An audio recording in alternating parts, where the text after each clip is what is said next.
A couple of years ago, a man walks into a sandwich shop in Delray Beach, Florida, and orders a meatball sandwich. So the owner starts to fix the meatball sandwich when all of a sudden the customer pulls out a gun and he says, "This is a stick-up, give me all the cash in the register." The owner of the shop puts down the meatball sandwich, looks at the gunman and says, "Listen, pal, we've had a really bad month." He says, "Business has been terrible. Would you do me a favor? Will you settle for $10 in the meatball sandwich?" Now, again, I'm not making this up. It was in the paper. He says, would you settle for $10 in the meatball sandwich? So the gunman says, "Are you out of your mind?" He says, "I got a gun here." He says, "I'm not settling for $10 in the meatball sandwich." He says, "I'm not settling for anything less than $20 in the meatball sandwich." So the owner says, "You got a deal." He gives him the $20. He gives him the meatball sandwich. And you know what it said in the newspaper? It said, "And the robber left satisfied." The point of the story, the reason I love to start off with this story is it takes courage. In our culture, it takes courage to negotiate. And my feeling is that if this fellow could negotiate a robbery, think of what the possibilities are for the rest of us. Always be willing to walk away from a negotiation. Another way of putting it is never negotiate unless you have options.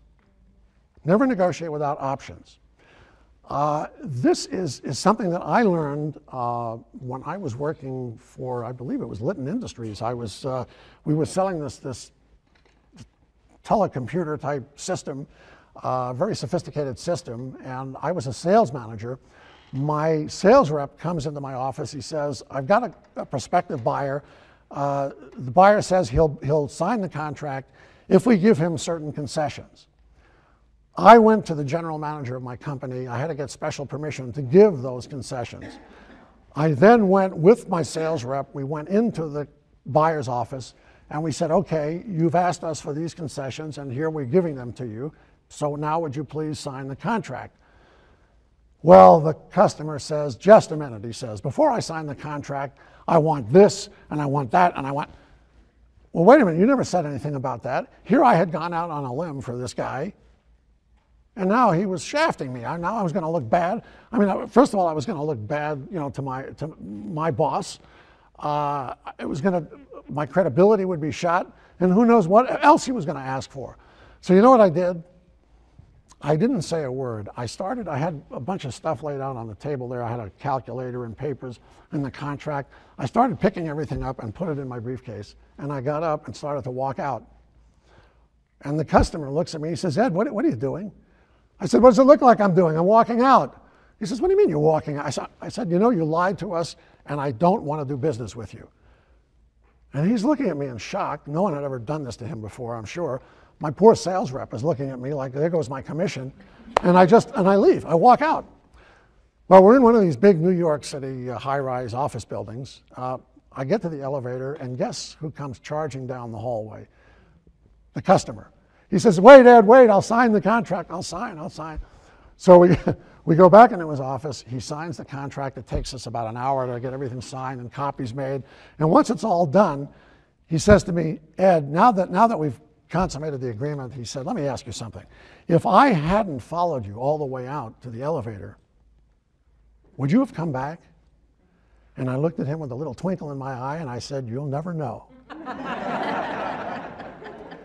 And the fact is, I didn't even know the answer to that question myself until I thought about it. And I realized I had stumbled upon something very, very important, which is that you have to be willing to walk out. Now, mind you, I'm saying be willing to walk out. I'm not saying that you should walk out, because what happens is in so many negotiations, we are desperate.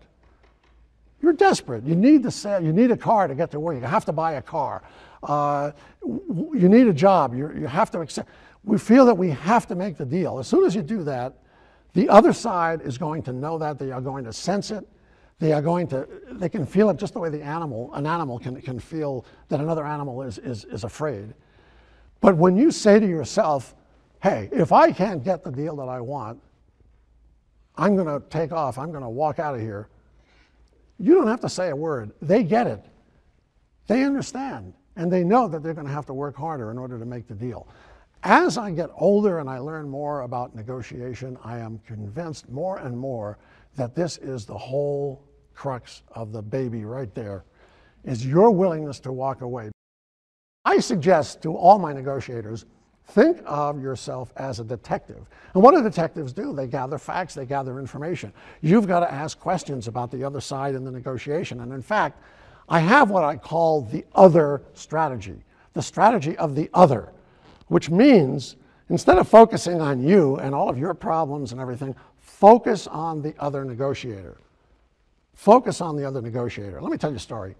I had an uncle, my Uncle Willie, lived to be 95 years old. He lived in upstate New York, very rural area. Shortly before he died, he used to take a walk every day. He's taking a walk in the woods. He was about 93 years old. And he's walking in the woods. He comes upon a frog.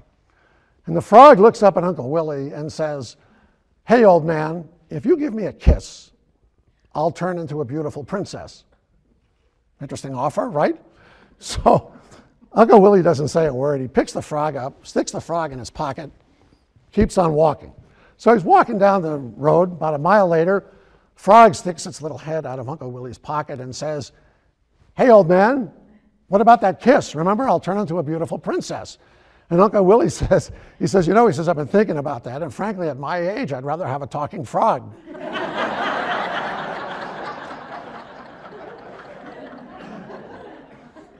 Well, he said it was a true story. I don't know.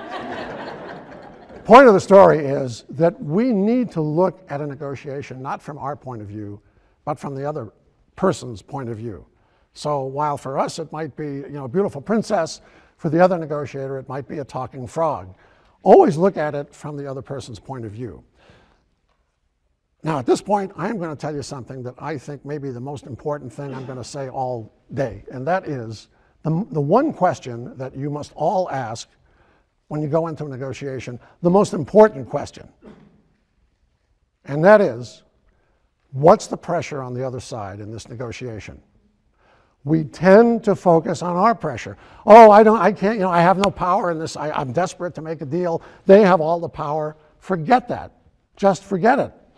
Say to yourself, what's the pressure on the other side in the negotiation? Why do they have to make the deal? Not why do I have to make the deal? Why do they have to make the deal? That's the key. And as you're doing that, you're going to start thinking about the other side, and you're going to say to yourself, how is the other side looking at this negotiation? What's their point of view?